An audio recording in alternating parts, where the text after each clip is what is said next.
So now I'm going to cut this drywall out of here so I can insert that medicine cabinet. The first thing I'm going to do is cut on the corner, cut 2 lines where I can get my jigsaw in there.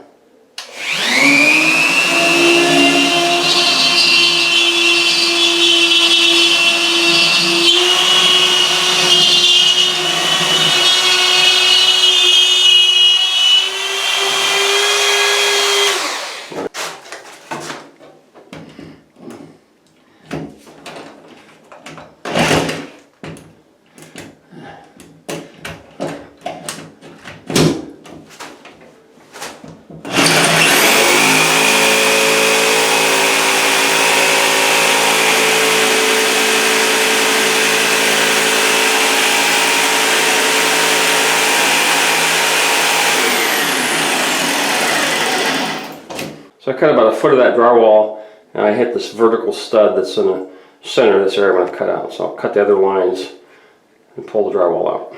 Alright, I got the first piece of drywall cut out of there, and there's also a board back behind that for some reason, but no big deal. So now I got that one part out, and I'll keep working on the rest of this. Now I got that drywall cut out of there, and next thing I need to do is remove that vertical stud there. Now I'm going to use my oscillating saw, my Dremel, cut this up into pieces and get it out of here. This.